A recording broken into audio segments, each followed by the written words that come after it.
Good morning everyone. Deepti S K education hub channel पर आपका स्वागत है। आज हम प्रश्नावली 13 आलेखों से परिचय का अध्ययन करेंगे। यह प्रश्नावली हमारे विषय के लिए अंतिम प्रश्नावली है।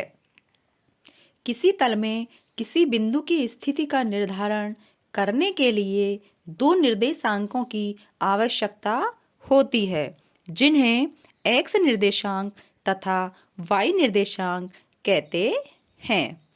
रैखिक आलेख ऐसा आलेख जो पूर्णतया अखंडित रेखा हो।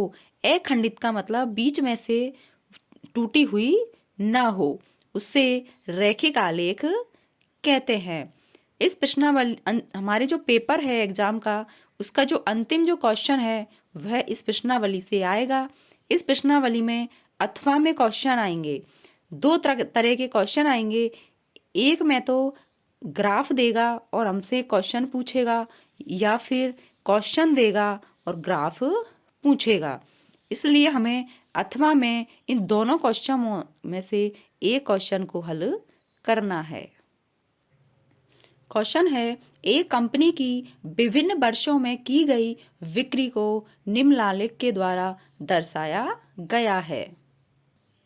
ग्राफ में दिया है कि किसी कंपनी में वर्ष 2002 में कुल बिक्री हुई है 4 करोड़ रुपए, 2003 में बिक्री हुई है 6 करोड़ रुपए, 2004 में 4 करोड़ रुपए, 2005 में 10 करोड़ रुपए और 2006 में कुल बिक्री 8 करोड़ रुपए हुई है।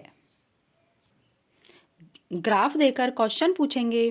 पहला क्वेश्चन, वर्ष 2002 तथा 2006 में कितनी बिक्री थी? तो हम देखते हैं कि 2002 में 4 करोड़ रुपए और 2006 में 8 करोड़ रुपए बिक्री हुई थी। सेकंड क्वेश्चन, वर्ष 2004 तथा 2005 की बिक्रियों में अंतर बताइए।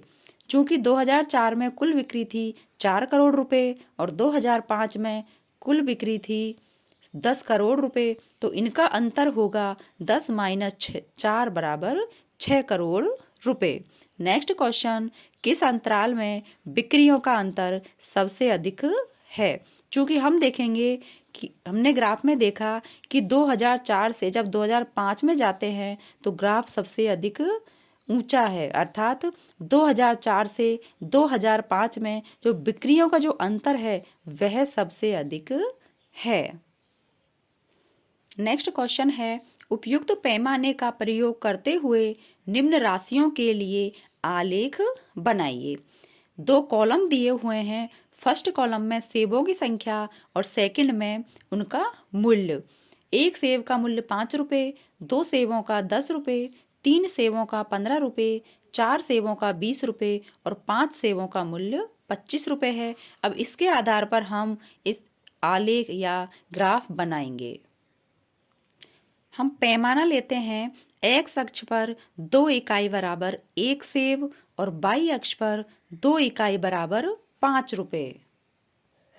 एक्स अक्ष और वाई अक्ष पर हमने जो मान लिए हैं, इनके जो मध्य की दूरी है, अर्थात 1 और 2 के मध्य की दूरी, 2 और 3 के मध्य की दूरी, इसी प्रकार 5 और 10 के बीच की दूरी, 10 और 15 के बीच की दूरी, इन सभी को हमें समान लेना है। और हमने पैमाना माना है कि एक्स अक्ष पर 2 इकाई बराबर 1 सेब है और वाई अक्ष पर 2 इकाई बराबर 5 रुपये है। अब हम हमारे दी हुई सारणी के अनुसार देखेंगे कि जब सेब 1 है तो इसका मूल्य 5 रुपये है, सेब 2 है इसका मूल्य 10 रुपये है, सेब 3 है इसका मूल्य 15 रुपये है, 4 सेबों का मूल्य 20 रुपये और 5 सेबों का मूल्य 25 रुपये।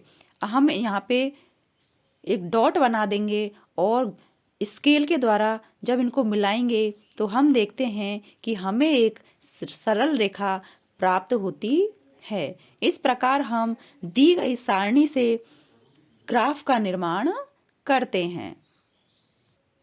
नेक्स्ट क्वेश्चन है, निम्न तालिका के लिए आलेख खींचिए। 2 कॉलम दिए हुए हैं। पहले कॉलम में वर्ग की भुजा और दूसरे में परिमाप। अर्थात जब वर्ग की भुजा 2 है तो परिमाप 8 होगा, वर्ग की भुजा 3 है तो परिमाप 12, जब भुजा 3.5 है परिमाप 4, भुजा 5 है तो परिमाप 20 और भुजा 6 है तो परिमाप 24। इसके अलावा पूछा है क्या यह रेखिक आलेख है। सबसे पहले हम पैमाना मानेंगे, तो मानेंगे कि एक्स अक्ष पर 2 इकाई बराबर है 1 सेमी।